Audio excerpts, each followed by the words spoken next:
warahmatullahi wabarakatuh. Salam sejahtera untuk kita semua. Yang terhormat Bapak Asrul Sani, SPD, dan teman-teman yang saya banggakan.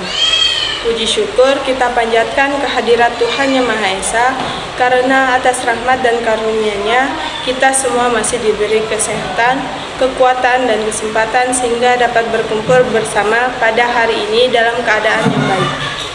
Hadirin yang saya hormati, pada kesempatan yang berbahagia ini, izinkan saya menyampaikan pidato pembukaan dengan tema Gotong Royong sebagai Kekuatan Bangsa.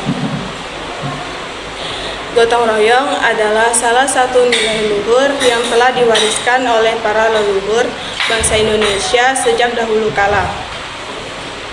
Gotong royong bukan hanya sekedar bekerja bersama, tetapi merupakan wujud nyata dari rasa persatuan, kepedulian, dan tanggung jawab sosial antara sesama. Di dalam gotong royong tidak ada perbedaan antara kaya dan miskin, tua dan muda, besar dan kecil. Semua memiliki peran yang sama pentingnya. Semua saling membantu, saling menguatkan, dan saling melengkapi. Inilah yang membuat bangsa Indonesia dikenal sebagai bangsa yang ramah, solidaritasnya tinggi, dan penuh rasa kekeluargaan. Hadirin sekalian, di tengah perkembangan zaman yang semakin modern, kita sering kali dihadapkan pada sikap individualisme. Banyak orang lebih mementingkan diri sendiri, sibuk dengan urusannya masing-masing. Bahkan terkadang lupa untuk peduli terhadap lingkungan sekitar. Jika hal ini terus dibiarkan, maka nilai gotong royong yang menjadi ciri khas bangsa kita perlahan akan memudar. Padahal dengan gotong royong, pekerjaan berat akan terasa ringan, masalah yang besar dapat diselesaikan bersama. Perbedaan dapat dipersatukan dan kebersamaan akan semakin erat. Gotong royong mengajarkan kita arti kebersamaan, mengajarkan kita untuk tidak merasa paling hebat, tetapi mau merendahkan hati untuk membantu orang lain, mengajarkan kita bahwa keberhasilan bukan hanya milik pribadi, melainkan hasil dari kerjasama. Contohnya, sangat dekat dengan kehidupan kita sehari-hari di lingkungan sekolah. Gotong royong terlihat saat kita membersihkan kelas bersama, mengerjakan tugas kelompok, atau saling membantu teman yang kesulitan belajar. Di lingkungan masyarakat, gotong royong tampak saat kerja bakti, membersihkan lingkungan, membantu tetangga yang sedang kesusahan, maupun menjaga keamanan bersama. Semua itu menunjukkan bahwa gotong royong bukan sekedar kata, tetapi harus diwujudkan dalam tindakan nyata. Hadirin yang berbahagia, sebagai generasi muda, kita memiliki tanggung jawab besar untuk menjaga dan melestarikan budaya gotong royong ini. Kita adalah penerus bangsa. Apa yang kita lakukan hari ini akan menentukan masa depan Indonesia. Mari kita mulai dari hal-hal kecil, yaitu membantu teman tanpa pamrih, menjaga kebersihan lingkungan bersama, menghormati perbedaan, menumbuhkan rasa empati dan peduli terhadap sesama. Jika nilai-nilai ini terus kita tanamkan dalam diri, maka kita tidak hanya menjadi pribadi yang baik, tetapi juga turut membangun bangsa yang kuat, bersatu, dan berkarakter. Ingatlah bahwa bangsa yang besar adalah bangsa yang mampu menjaga persatuan, dan persatuan itu tumbuh dari semangat gotong royong. Hadirin yang saya hormati, melalui semangat gotong royong, kita juga belajar untuk saling menghargai dan memperkuat rasa persaudaraan. Saat kita bekerja bersama, tidak ada rasa paling unggul atau paling rendah. Semua berdiri sejajar dengan tujuan yang sama, yaitu mencapai hasil yang terbaik untuk kepentingan bersama. Gotong royong bukan hanya menciptakan kebersamaan, tapi juga menumbuhkan kepercayaan satu sama lain. Ketika kita saling membantu dengan tulus, akan lahir rasa aman, nyaman, dan saling percaya. Dari situlah hubungan antar individu menjadi lebih erat dan harmonis, baik di lingkungan sekolah maupun di masyarakat. Hadirin sekalian, semangat gotong royong juga menjadi benteng bagi kita dalam menghadapi berbagai tantangan di masa depan. Dengan kebersamaan, kita dapat mudah terpecah belah oleh perbedaan pendapat, latar belakang maupun kepentingan. Justru perbedaan tersebut menjadi kekuatan jika disatukan dalam semangat saling menghormati dan bekerja sama. Oleh karena itu, mari kita jadikan gotong royong sebagai sikap hidup yang terus kita jaga dan kita praktikkan. Tidak hanya saat kegiatan tertentu, tetapi dalam setiap langkah kehidupan kita. Dengan gotong royong, kita dapat menciptakan lingkungan yang rukun, damai, dan penuh kepedulian. Akhir kata, semoga melalui kegiatan dan momen pada hari ini, kita semua dapat semakin memahami pentingnya gotong royong, serta mampu menerapkan dalam kehidupan sehari-hari. Demikian pidato pembukaan yang dapat saya sampaikan. Mohon maaf apabila terdapat kata-kata yang kurang berkenan.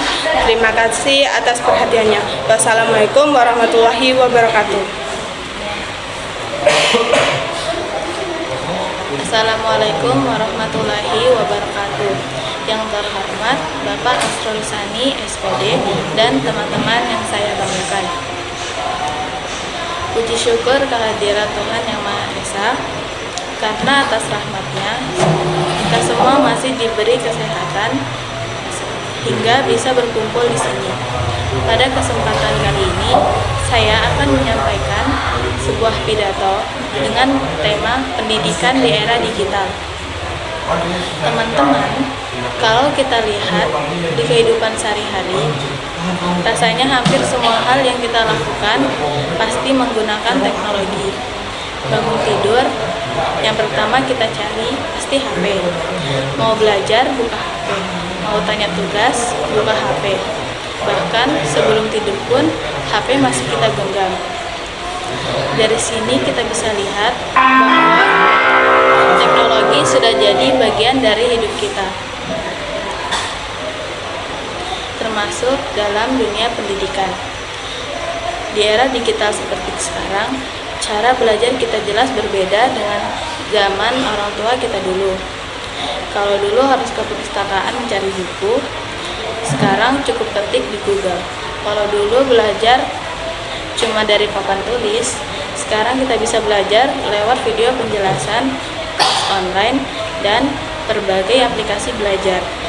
Semua itu tentu memudahkan kita sebagai pelajar. Teknologi sebenarnya memberi banyak manfaat dalam pendidikan. Kita jadi lebih mudah mengakses informasi, materi pelajaran jadi lebih menarik, dan kita bisa belajar kapan saja serta di mana saja. Bahkan kalau kita tidak paham penjelasan di kelas, kita bisa cari penjelasan di internet. Jadi, belajar tidak cuma terbatas di ruang kelas atau di sekolah saja.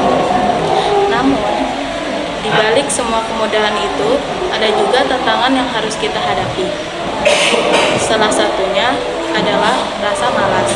Kalau semuanya serba mudah, karena kita jadi menunda-nunda tugas. Ada juga godaan media sosial dan game online, hingga kita menjadi lupa waktu. Niatnya mau cari materi, tapi malah berakhir scrolling tanpa sadar waktu telah habis. Selain itu, tidak semua informasi di internet itu benar. Banyak berita palsu atau hoax yang bisa menyesatkan. Kalau kita tidak pintar menyaring informasi, kita bisa salah paham, malah percaya pada hal yang tidak jelas kebenarannya. Oleh karena itu, sebagai pelajar di era digital ini, kita dituntut untuk lebih kritis dan bijak dalam menggunakan teknologi. Peran guru juga sangat penting di era digital ini. Guru bukan hanya sebagai pemberi materi, tetapi juga sebagai pembimbing, mengarahkan kita agar kita memanfaatkan teknologi dengan baik. Guru membantu kita memahami mana informasi yang bisa dipercaya dan informasi yang tidak dipercaya. Dengan begitu, teknologi ini bisa benar-benar menjadi alat bantu pendidikan, bukan malah menjadi penghambat. Sebagai siswa, kita juga punya tanggung jawab besar. kita harus menggunakan teknologi untuk hal-hal yang positif, seperti belajar, mengembangkan bakat, dan menambahkan wawasan. Jangan sampai teknologi justru membuat kita malas, tidak disiplin, dan lupa akan tujuan utama kita, yaitu menuntut ilmu dan meraih masa depan dengan baik. Teman-teman yang saya banggakan, pendidikan di era digital ini ibarat pisau bermata dua. Kalau digunakan dengan baik, hasilnya sangat bermanfaat. Tapi, kalau disalahgunakan, dampaknya juga bisa merugikan. Semua kembali pada diri kita masing-masing. Bagaimana cara kita menyikapi, dan memanfaatkan teknologi yang ada. Oleh karena itu, mari kita jadikan teknologi sebagai teman belajar, bukan sebagai pengganggu. Mari kita manfaatkan kemajuan digital untuk meningkatkan prestasi, memperluas pengetahuan, dan mempersiapkan diri menghadapi masa depan.